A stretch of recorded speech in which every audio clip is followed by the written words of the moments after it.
Hey guys! This is 3 Girls, 1 Book. Welcome to the dark side. Listen if you dare.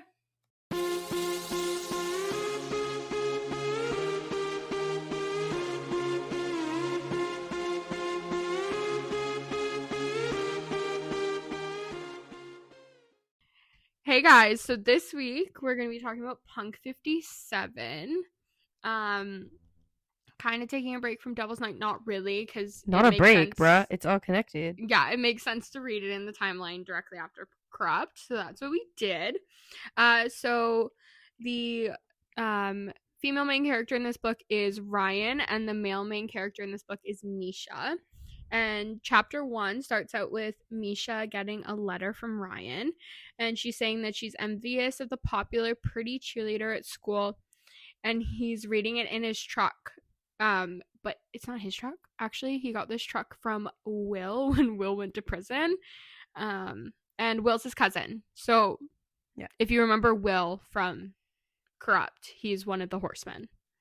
So we end up finding out that they've been writing letters for 7 years, him and Ryen. It started in 5th grade when his class and her class were paired up between their 2 neighboring towns for the 5th grade classes to write to each other as like pen pals, but it was supposed to be same gender pen pals to kind of keep it, yeah. And the problem is that Ryan's teacher thought Misha was a girl's name and that Misha was a girl, and Misha's teacher thought that Ryen was a boy's name and that Ryen was a girl, so they got paired up. And that Ryen was a boy. Yeah. Right. Ryan's girl. Sorry. Correction. Thought that Ryen was a boy. So they ended up getting paired up. And they ended up becoming friends. They made an agreement throughout the years not to look each other up on social media, not to give each other their phone numbers, not to, well, obviously they have their addresses because they're sending each other mail, not to go to their houses. Letters, though. Yeah. Nothing the only else. form of communication that they will have is through the letters. Yeah. So neither of them know what each other look like or what Misha's actual last name is, because he signs his letters Misha Lair, but it's actually Grayson.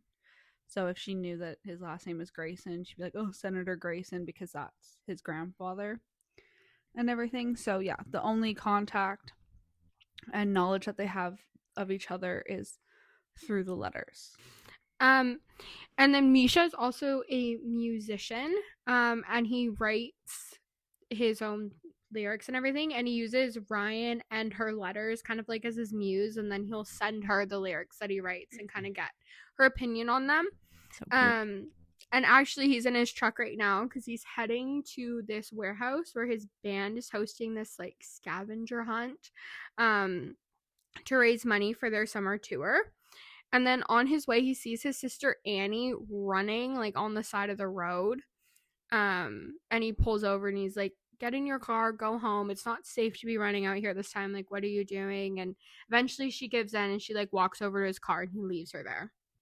And then he goes to the warehouse, and so basically at the scavenger hunt each person gets a card with things that they have to do. For example, kiss a stranger, get a photo of a man with lipstick, and then they have to take a photo and post it. And then also everyone did have to buy a ticket to get in. So Misha is watching the videos of the game, and all of a sudden he hears this girl call another girl Ryen in one of the videos, but Ryan's the one filming it, so he can't see what she looks like. So he ends up finding her Instagram and clicks her profile, and this is the first time he's seeing what she looks like. And then Misha goes off to stand off to the side, and then Ryen and her friend actually end up walking up to him. And Misha pretends that he has no idea who he is because he technically broke the rule in looking her up. And then he helps her complete some of the challenges she has to do for the scavenger hunt. But Annie keeps calling him throughout this time, but he's ignoring her calls. And then when he ends up being finished with Ryen later on, he tries to call Annie back, but he doesn't get an answer. And then it jumps 3 months later in Ryan's POV, and Misha hasn't written in 3 months, and she's looking through photos on her wall. One's from 4th grade where she's alone on the playground, but there's others which are newer where she's up front of a group of girls seeming to now be popular. And then her sister comes in and says it's time for her to go to bed, and she's babying her even though she's literally 18 years old. And her sister's like literally a year older than her. Fuck. Like, okay. Yeah. And then her friend comes and tells her she's outside, and Ryan sneaks out of the house. And her friends tell her they're going to the Cove, which is an abandoned park in Thunder Bay. An abandoned amusement park, in Thunder Bay. And as they're driving into Thunder Bay, they are on Old Point Road, which is the road between Falcon's Well and Thunder Bay. This is the road that Annie was on when Misha saw her running. Ryan's friends are talking about a girl named Anastasia Grayson who had a heart attack on the road and died. And as they pull up to the parking lot, Ryan notices a black Ford Raptor, but she doesn't know whose car that it is. They're in the park, and Ryan and her friend 10 go down to the service tunnels, and they go into a room and they find a bed with a notebook and an iPod, and music still playing. And on the wall is written "Alone." And then they hear voices and run out of the room, but Ryan rips a page out of the notebook before she leaves. So the next morning, it's either before or after cheer practice, but the people in our cheerleading squad are like talking about the graffiti that's been showing up around the school. It's just like random quotes. Some of them are quoting like authors and writers or like philosophers, and then some of them are like funny, stupid. Right now, it had happened 23 times, and they're all signed with the name Punk. This is also when we find out that Ryan has asthma and needs an inhaler, but she hides it from everybody because she's now like the popular cheerleader at school and can't be weird and can't be a loser, and has been made fun of having an inhaler when she was a kid. And Ryan goes to art class. Well, like on her way to art class, her friend's like, you need to switch out of that. Like, that's for weirdos or whatever. She goes, I can't. But like her inner dialogue is actually like, art's actually my favorite subject and I love going, and none of my friends are here and it's great. So she goes to art class, and Trey, who's her not boyfriend, but he seems to think that he's her boyfriend, kind of. He's the popular quarterback and she's the head cheerleader. And from here on out, Trey will be referred to as the douche canoe quarterback. Okay, so Trey, douche canoe quarterback, is actually sitting at her table in art class, and she's like, what the fuck, great, he's gonna ruin my favorite class. And he asks her what she's doing on a certain night, and that she should wear a dress and look pretty. And then he's like, great. And all this stuff is like the same night as prom. And he's like, great, I know this awesome taco truck I'll take you to. And then his friend laughs and they think it's haha funny. But he is asking her to go to prom, but he's just kind of being a dick about it. Mm-hmm. And that's when a new student walks into the room. And Ryan and Trey like start picking on the emo kid that's like sitting right in front of them. His name's Manny. We love Manny. And the new kid that just walked in, who is actually Misha, but we just like don't know it yet, he like steps in and stops it. And then Ryan like takes a good look at him and like recognizes him as the guy from the scavenger hunt, still not knowing it's Misha. And then after class, they go to the cafeteria and they're all just like sitting on the table or at their table, like shit talking the new kid. And they're like, what even is his name? And her friend 10, the one that she was in the tunnels with, he goes, oh, that's Mason Laurent. So Misha is at school under the name Mason. So it will like go back and forth. It is Misha, but same person. Yes, exactly. And everyone's saying that like, oh, he's the vandal, and he's the one that's leaving all of the graffiti and everywhere, and they're kind of like shit talking him. I thought he was too, to be fair. That was my first guess when I was reading it. And I'm like, no, it's too easy. It's too obvious. Yeah, there's no way. Too obvious. And like, why would he? Also, side note, Ryan's friend Trey, oh, what was it? Douche canoe quarterback. Oh yeah, douche canoe quarterback. His stepmom is the principal, so he gets away with everything. Mm-hmm. So Ryan and her friends are all talking about Mason, Misha, whatever. And she's like, I'm just going to go over there and go like straight up ask him if he's the one doing the graffiti. So she goes over to him, sits on like the table in front of him, and like she's like, "Oh, like I know it's you. Like who are you?" Basically, like kind of sort of taunting him, but like I don't know, kind of being not weird, but asshole Miss Popular. And the teacher is like, Ryan, off the table. So instead of Ryan getting up, Misha Mason pulls her into his lap, so she's now straddling him. And they have a little bit more of a back and forth, and then he like likes her neck or her cheek or something and goes, you kind of taste like shit. And he literally pushes her off of his lap and he walks away. And Ryan's all frazzled because she's like, what the fuck? I always have the upper hand. Like, who the hell is this guy? Literally, like, what is going on? And then after practice, she notices that her locker's literally bent open and everything is thrown onto the ground. Like, all her belongings are there, and she's not sure who the person was who broke in and what they were looking for. But she goes home later that night and finds Mason in her room, and he says he wants the page from his notebook back and the locket. And also, just side note, when she walks in her room, he's playing Stupid Girl by Garbage. If you haven't listened to this song, go listen to it because it makes this moment way better, to be honest. Ryan didn't take the locket, but Ten did, and she said she will get it back for him.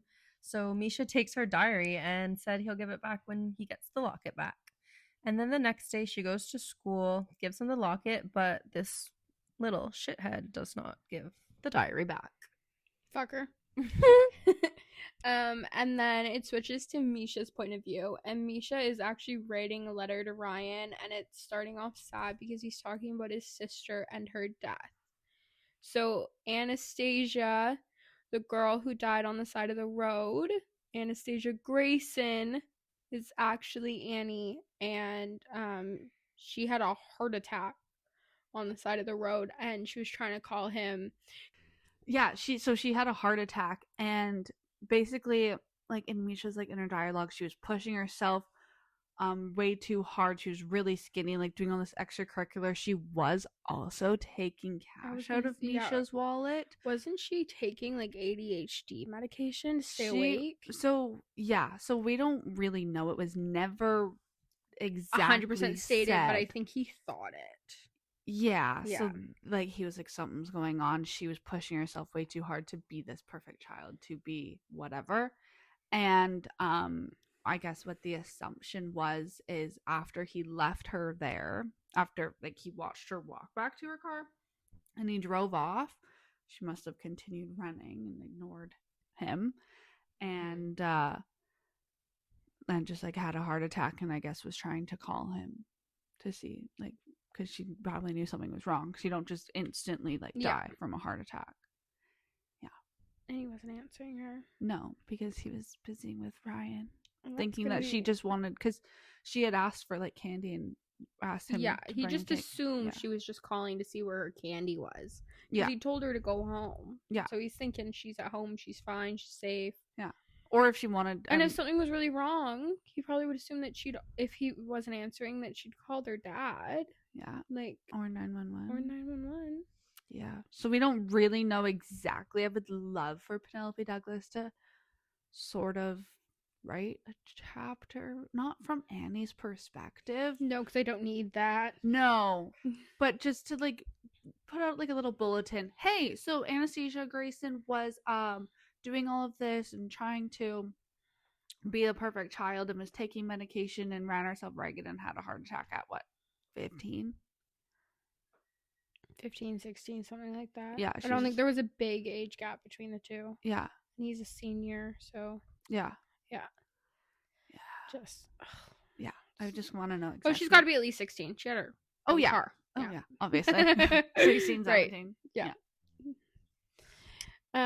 So he's writing this letter, and then it turns angry because he's pissed that this cheerleading bitch that Ryan's been talking about all these years is Ryan, and she's been lying to him.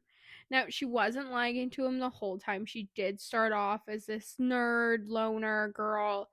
And so when they started writing letters, this was all 100% true.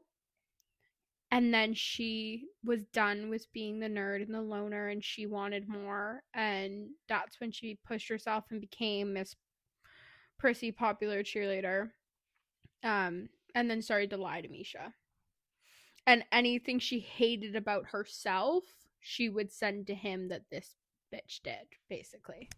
Yeah, so it's kind of like just a persona that she puts on. She's not actually like this. No, like when they were bullying Manny, she felt bad about it as she's doing it, but she's doing it to protect herself from the same thing. I guess because she just wants to be popular and liked and wants friends, even though her friends are fucking shitty. Exactly.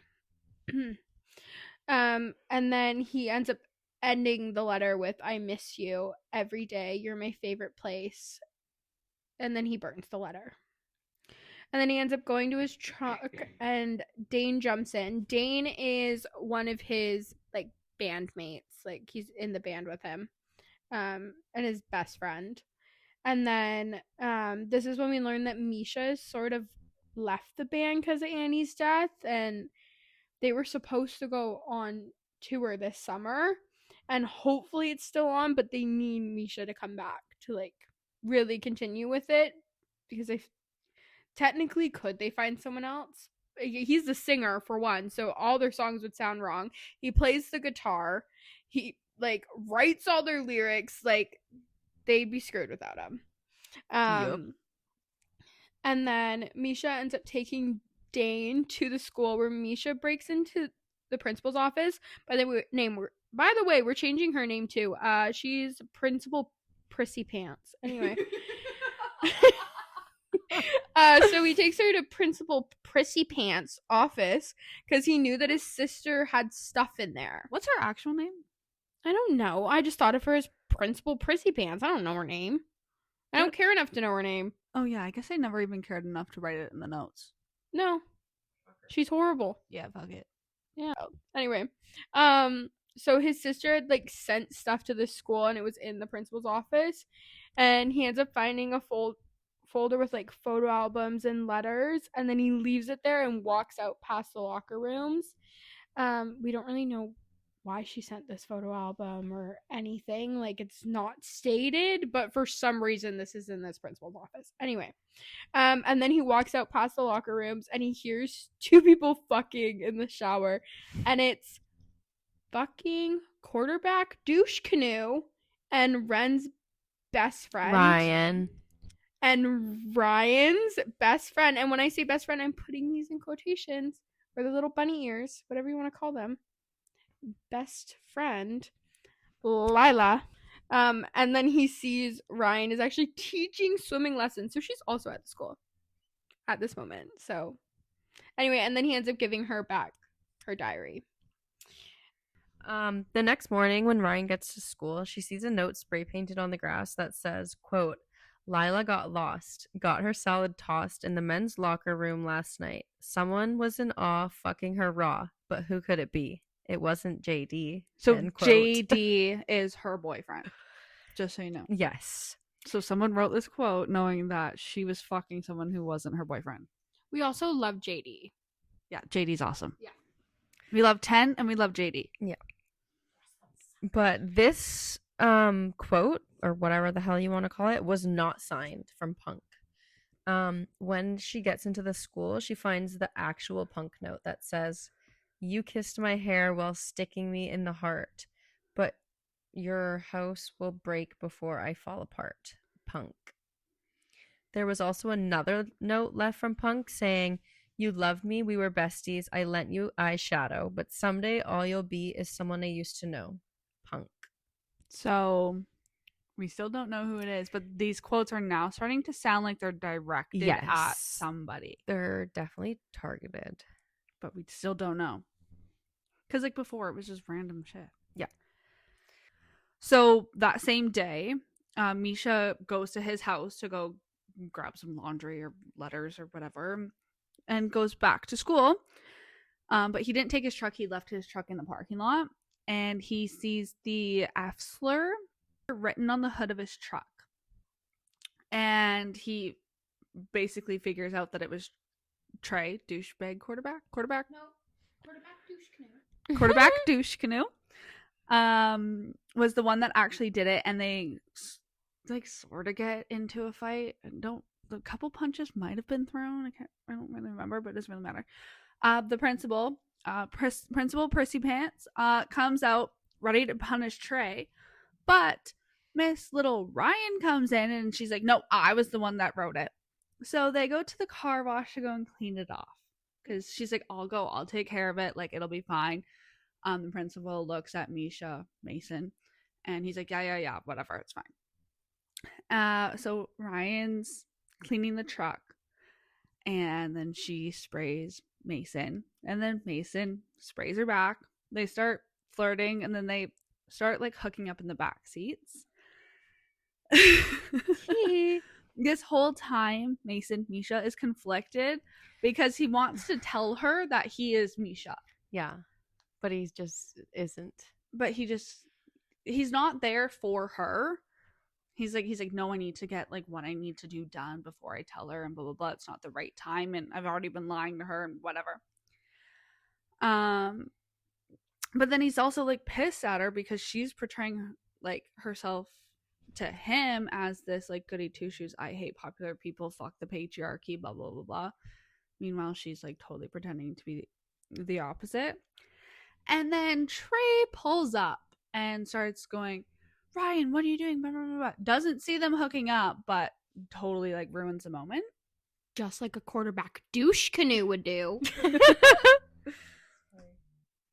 So then after this, Ryan's like, "Okay, well, Misha hasn't like written her in so long." She's like, "Fuck it. I have his address.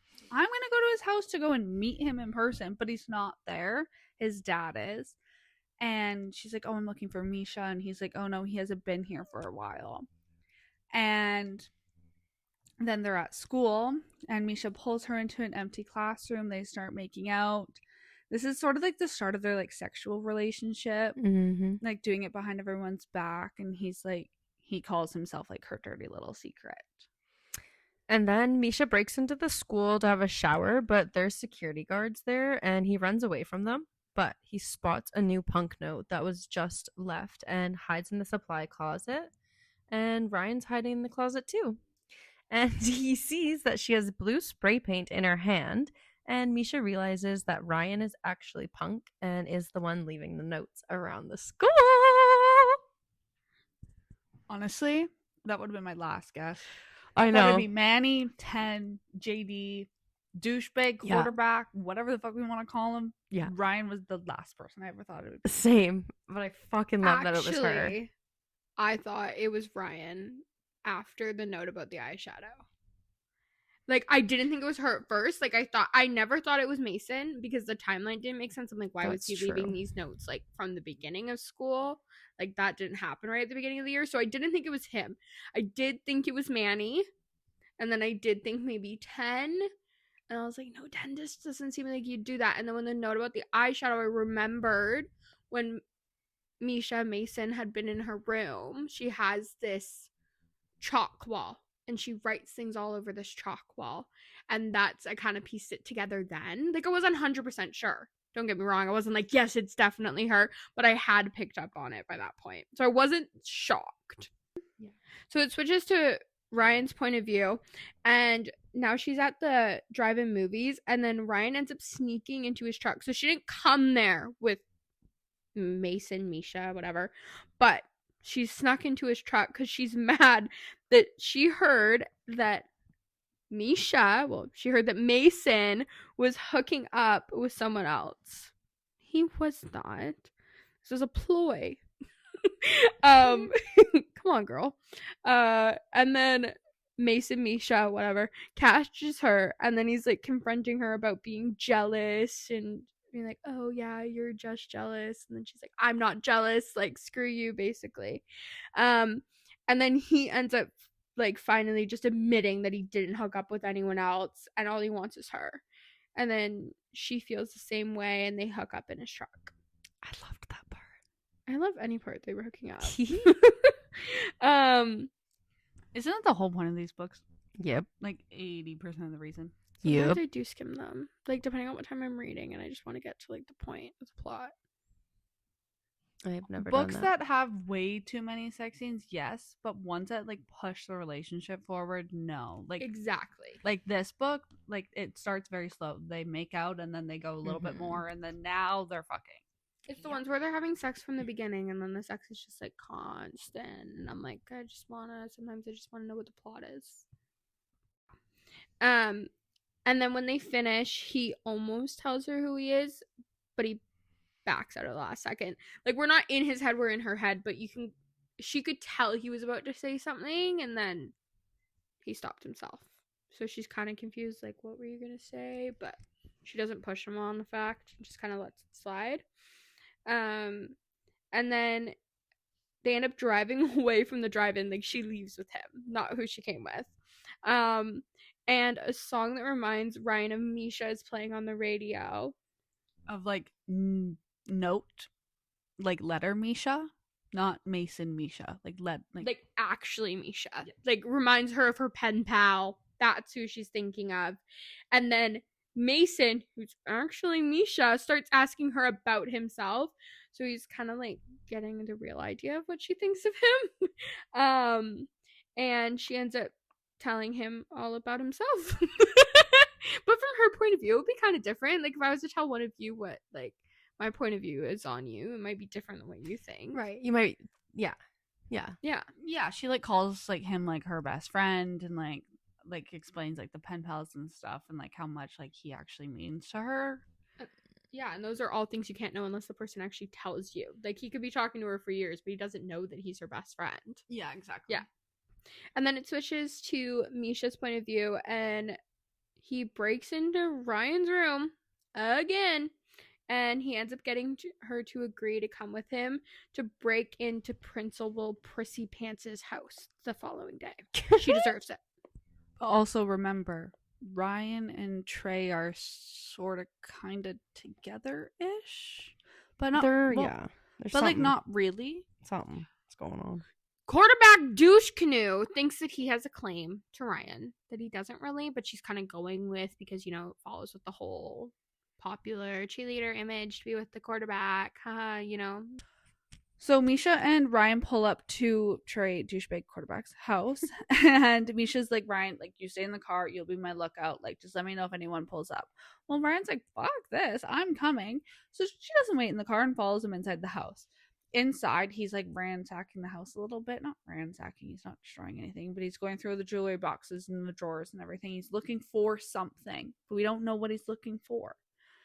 And while he's in douchebag quarterback Trey's room, he opens a drawer and finds like a bunch of printed photos of a bunch of women in compromised positions. Lila including. Not cool. Quarterback douche canoe. Not cool. And Misha's like, fuck this, he needs to be in trouble for it. So he throws them all around the house, knowing that the principal's going to be home before her stepson, Principal Prissy Pants. Yep, her. And is going to find the photos and punish her stepson. She's like, what? He's like, what the fuck? So they leave because Misha can't find anything or what he was looking for. And as like he drops Ryan off at her house, and she's thinking back over the conversations her and Mason have had, and he said some things, and remember how he said like alone was written on the wall in the tunnels. He also wrote other things like on her chalkboard in her room, on her locker, and like different things. And she kind of puts it all together. She goes, I've heard these before, I kind of recognize it. So she puts it together, makes like a sentence, puts it into Google, and finds a YouTube video of a song called Pearls. And she sees Mason performing it, singing it, and playing the guitar. But she recognizes the lyrics as Misha's, so she's like, what the fuck? And she scrolls down, and in the YouTube description it says lead guitarist and singer Misha Lair. So that is when she finds out that Mason is actually Misha, and he's been lying to her the entire time. Yep. Run, boy. Run. Run as fast as you can. Or like don't lie about who the fuck you are. She would have been like, hell yeah, I'll join this crusade with you. Yeah, but he was like I get it. Like he was pissed. Like he should have told her. It was bullshit. They could have fought it out and like she could have explained herself. Like I get why he didn't like first thing off the bat. Like I think he wanted like a point of view of like what have you been hiding from me? But yeah, like get over yourself. Just fucking tell her, fight it out like a man. Be a man, Misha Mason. Speak your words. And then Misha goes to his house to finally talk to his dad, but his dad's passed out. But he told him that he's going to try to have a relationship with him, even though his sister's gone. So he goes back to the cove to pack up his things to move back into the house, and Dane's there. And when he arrives, they walk into his room and find it's ransacked. And "You tricked me. Watch your back, wait and see" is written on the wall. So just for some context, real quick, into Misha and his dad, because we didn't really touch on it.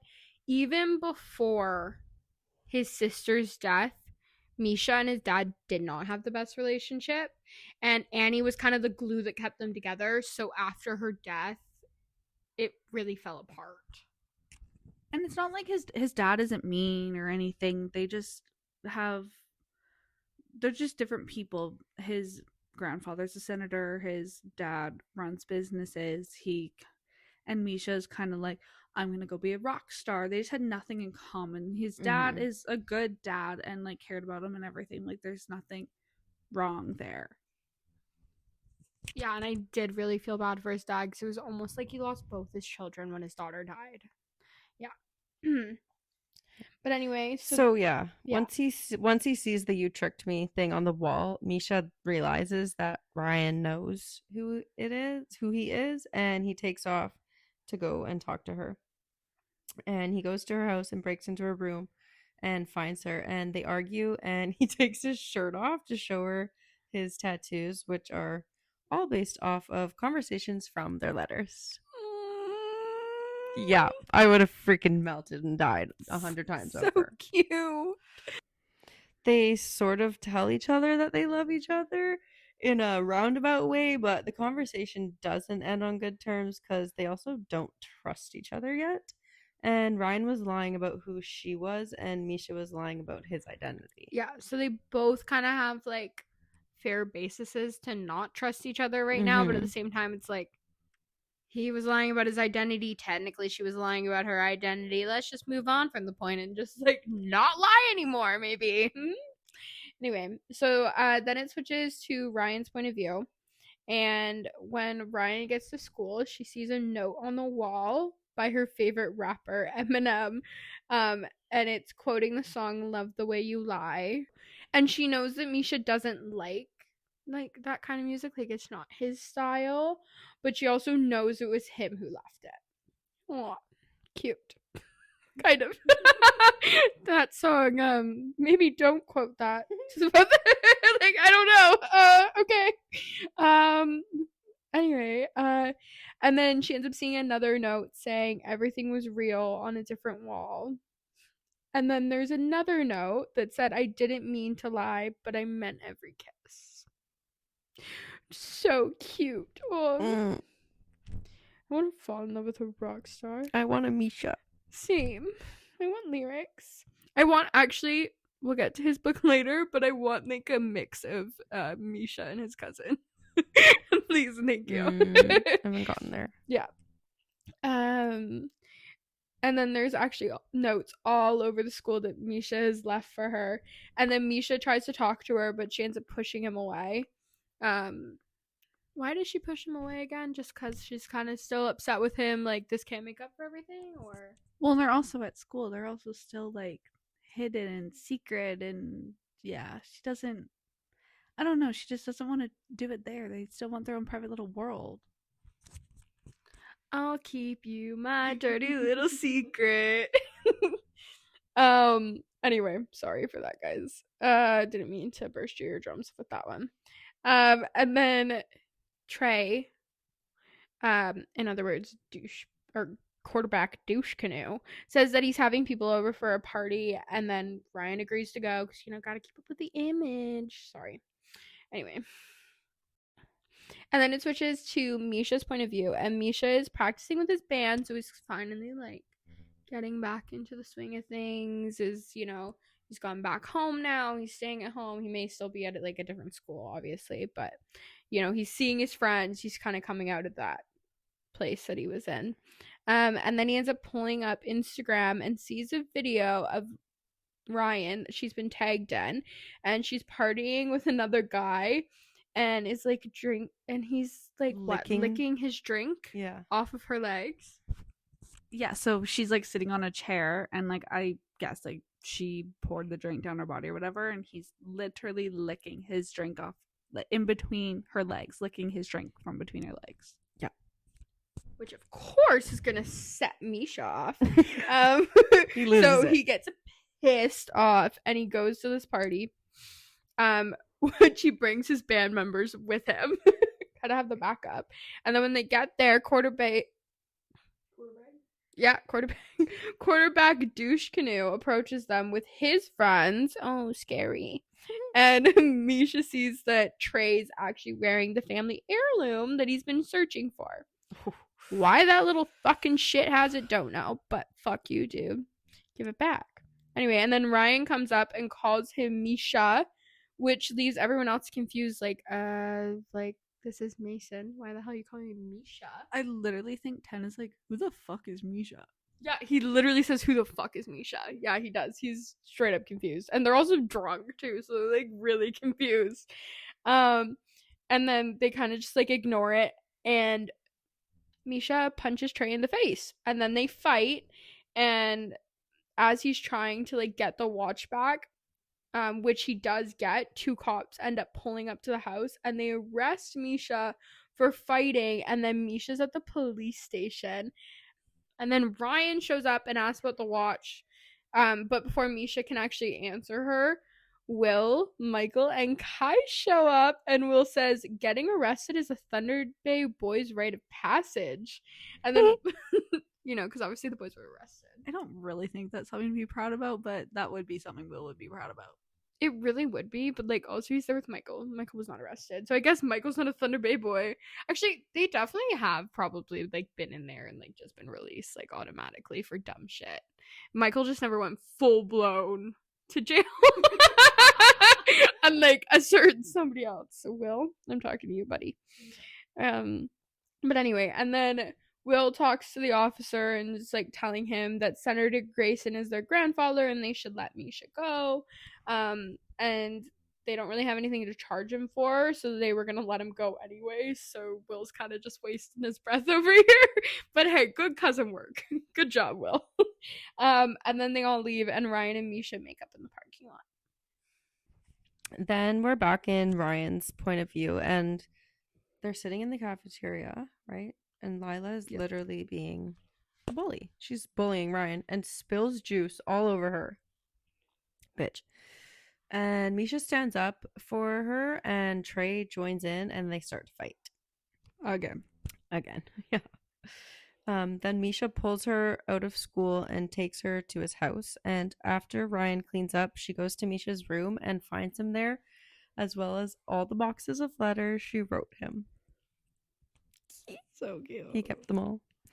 Ryan admits to when she started pulling on this persona of being like the popular girl and how she hates who she's become. Misha then asks why she signs the messages with Punk, and she says that it was a tribute to Misha and how his dad called him Punk. Ryan then wakes up a little while later to Misha writing on her. Like literally like all over her legs, her back. I think he was wrote on her ass too, I think. Yeah. Ryan admits that even through the letters that she wanted Misha to be hers, and Misha says that he is hers. Yeah. So he's kind of like always been hers and she's kind of always been his. Yeah. They're just like their own little world, their own little happy place that like nobody like could really even know about or interfere. So Ryan has now not like denounced all of her friends, but is definitely giving them a big fuck you because her and Misha walk in school together. And Ryan asks whose scarf, like Ryan asks Misha, like, whose scarf did you give me? And it was to replace like one of the ones that like he ruined a while ago. I can't remember. He had it was something that had been in her locker or whatever, and he had taken it or something, or he'd like spilled something on it. And that's when he's like, yeah, it was my sister Annie's. And she still doesn't know that she's dead because she only knows of a girl named Anastasia Grayson who died. Right. Would you think after meeting his cousin Will Grayson last night, she would have at least put something together about it? Like, Annie's a common form of Anastasia. You would think, but then she probably would also think that that's something he would have told her. But also, she doesn't know that his last name's Grayson, really. Yeah. So it makes, yeah. And Misha's like, hey, I'm leaving the school and I'm not coming back. I came here, like, I got what I came here for. Like, I'm not going to, like, be coming back to school, basically. So later that day, Ryan finds the boy named Manny, the emo kid that they were bullying earlier that Misha stopped, in the bathroom. And finds out he had like plugs, or like, what are they called? Gauges? Yes. He had gauges, and quarterback douche canoe had ripped them out of his fucking head. I just want to say, Manny, when I read this part about the gauges, I literally was like, I fucking want to stretch my ears. Oh, I did. Like, so badly. So I love Manny. I had Fuck freshly everybody stretched who ears for fucking about 2 bullied weeks, him. and they fucking hurt. It takes so long to stretch it. And I still want to didn't do it. properly. I still should. Do it. And she's like, just come sit with me at lunch. Like, we'll be friends. Like, we're good, whatever. So he's like, okay. Like, I don't know why you're suddenly being nice to me, but whatever. And her friend JD, remember the boyfriend of Lila, him and her friend 10 sit with them. And they're like, why are you sitting here? He goes, because fuck Lila and fuck quarterback douche canoe. Like, we don't want to be associated with them. Also, I feel like Lila also sucks enough to have her own fucked name. And since she likes quarterback douche canoe so much, she can be bitch canoe. Okay.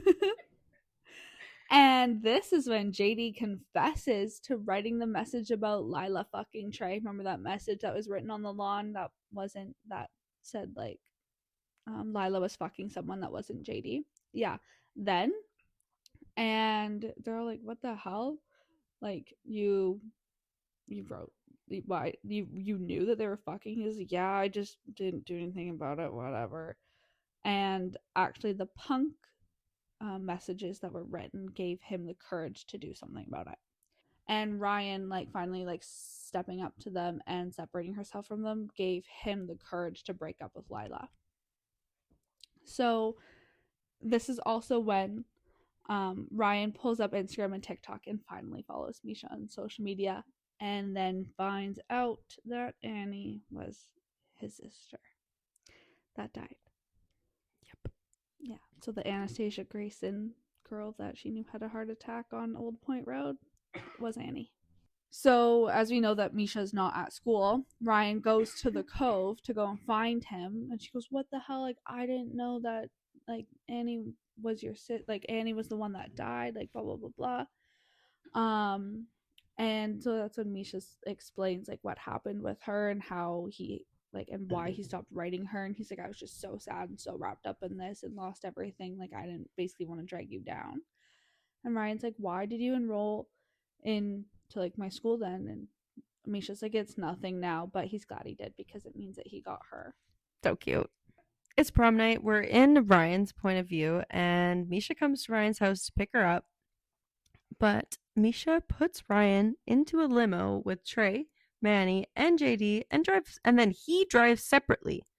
And when Ryan shows up to prom, she doesn't see Misha anywhere. Come to find out, his band is performing at the prom.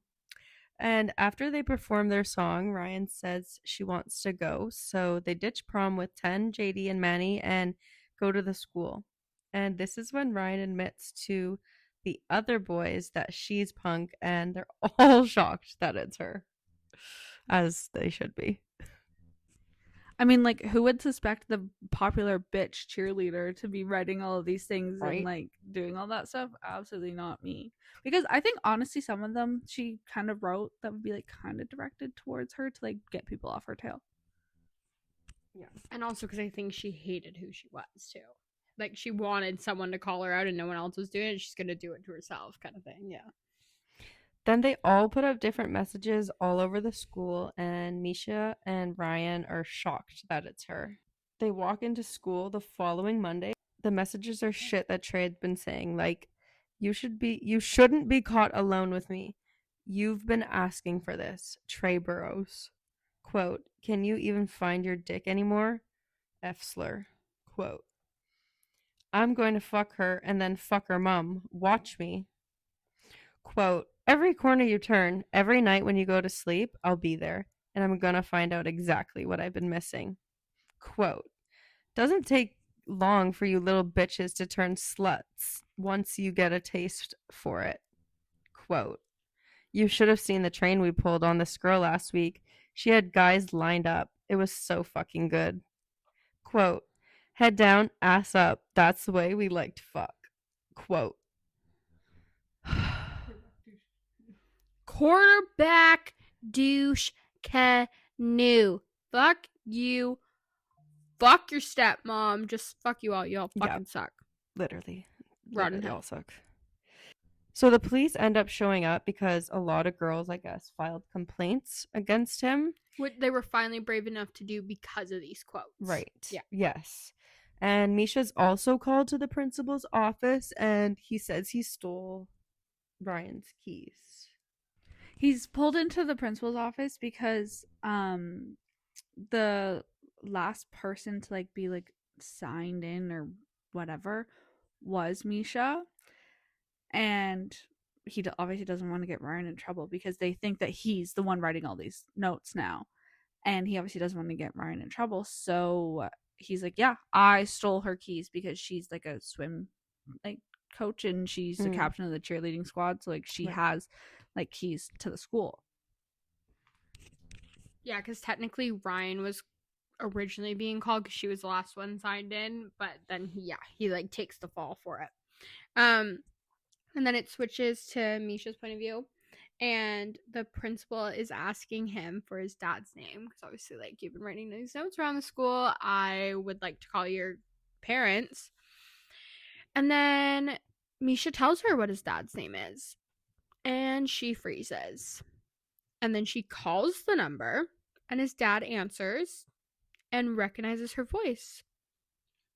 And that's when Principal Goddamn Prissy Pants finds out that he's Misha.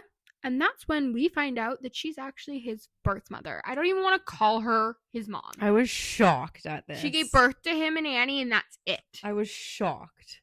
Like, same. I mean, I'm like, they're a town over, like, a 15-minute drive, maybe, I think, at most. Can't be too bad. And you up and leave your two fucking kids and you go and marry this other man who has a kid, Disgusting. and you can't even fucking speak to them, and your daughter dies, and clearly, I'm assuming she knew. She also knew who her daughter was and who Misha was because Annie had sent her those photos. Yeah. Disgusting. So, like, absolutely disgusting. I just, like, how can you, like, raise someone else's honestly disgusting child, like this horrible kid, and you can be there for him and you can't be there for your own, like, children? And she gave him the fucking family heirloom that wasn't even hers to give. No, it was a Grayson heirloom. Like, screw you, dude. Anyway, and then later, and then he ends up, wait. Oh, yeah. And then later that day, because he ends up walking out on her, and he's like, screw you, got everything I wanted. Peace. And then also the reason that he was able to do this and he could just leave that school and everything is Misha graduated a semester early, so he already finished high school, so this was all just to mess with people. Yeah. He had time on his hands. And then later that day, Ryan and Misha are at his house in Annie's room. and he's talking about how Principal Prissy Pants is his mother. And then back in Misha's room, Ryan finds multiple letters for recording contracts for his band. And then Ryan gets him to agree to do the summer tour because he wasn't really sure about doing it. He also, like, they just got together. He didn't really want to leave her. But she's like, no, you have to go and do this. Like, we've been long distance for what, 10 years? Like, we'll be fine. Yeah, I think we can last like 2.5 months or whatever. And then she's like, yeah, like, you need to go. You need to talk to people about these recording deals. Like, come on, like, let's do this. So from there, it's 10 months later. Ryan is now in college waiting for her class to be done. Like, we're in her POV and she's like, oh my god, I need this class to be over. I have a package that from Misha that's supposed to be coming today, and I want to go and get it because they're still sending letters back and forth while he's on tour or whatever. Obviously, this tour has been extended. And she's leaving class, she notices messages written on the stairs that's leading up to her dorm room. And she's like, oh my god, it's Misha. I know he's actually here. And so she goes up to their room and they like reconnect or whatever. And he's like, I want to attend college with you. Like, the band will be fine. Like, I want to be with you, go to college, like, get a degree. And also Dane is there because Misha can't go anywhere without Dane. Or Dane kind of just follows him around like a little puppy dog. Hey, let's be honest. Misha can go places without Dane. Dane cannot be without Misha, or he loses his head. Yeah, Misha can't go anywhere without Dane, not by choice, because Dane just follows him everywhere. Then we get to the epilogue 5 years later, and it's in Ryan's point of view. And Ryan and Misha are living at Delcourt. Who else is living there? Well, in Corrupt. So they live in the same building as Rika and Michael and Will. Yes, they do. So yeah, they're living there with them. Not with them, but like same building. And in Meridian City. Yeah, Meridian City. Ryan's walking outside when a reporter comes up to her and asks her questions. And he says that Misha's nominated for an Oscar. So at this point, we know he's like made it big. Oh yeah, he's massive. Yeah. He's like, it's like best new artist or something like that. Yeah. So that was freaking awesome. And Ryan is pregnant. I love that. And we also find out that Rika and Ryan are friends. Yeah, she sees her in the lobby. Yeah. And that Misha's dad and Rika's mom are dating. Ooh, they're gonna be family. And we also find out that Ryan is working for Will. But we don't know what she's doing. We don't know what Will's doing. I mean, we will eventually. But we will know about Will. We will know about Will. But yeah. And that is where... That's where it ends. Yeah. And I just need to know more about the baby. And I need to know what the baby is and the name. And are we going to know that? I don't know. Probably not. She doesn't want to do a second generation. We don't even find out its fucking name. No, because in Fire Night, they don't show up. Which you do get to know, like, all the Devil's Night people's, like, kids' names, but not that's what I want to know. Their kid. All right, so this is my favorite part about the podcast is asking everyone what's their favorite part. Your favorite part? You guys go first. Okay, I go first. Everyone's thinking. Yeah, wait, I need a minute. Honestly, not gonna lie, my favorite part is when they're washing the truck and they're like in the backseat. I don't know why. I just loved that moment. But also him playing stupid girl when she comes into the room was just honestly, my favorite part isn't even technically the book. The playlist for this book. I love this playlist. Like, it's so good. I think mine is when Ryan wakes up from like wanting to be the Miss Popular Girl, and she bands with Manny and Ten and JD, and they all get back at Trey motherfucking Burrows, and Lila's stupid cunt face don't even care about her last name, don't know it, don't care, and they post all that stuff and they call everybody out, and Ryan just basically becomes her true self. That's what I really liked. Yeah, she's awesome. I love Ryan. I also kind of want to know if 10 and Manny get together, because also we Right. Yeah. we forgot to mention this. So the guy that was between Ryan's legs in that video, it was 10. Well, 10 is gay, which was Did not only expect that. mentioned when Ryan in her head was like, no, Ted would never go for Manny. I don't think the emo is his type. And I'm like, 10 is gay? Like, the entire time, had no idea. Yeah, that was my response to it too. I was like, wait, hold on. Go back a sec. What did you just say? I'm like, okay, cool. But like, where wasn't this mentioned? Did I miss something? Like, was it? I don't know. Were we supposed to take hints? Like, who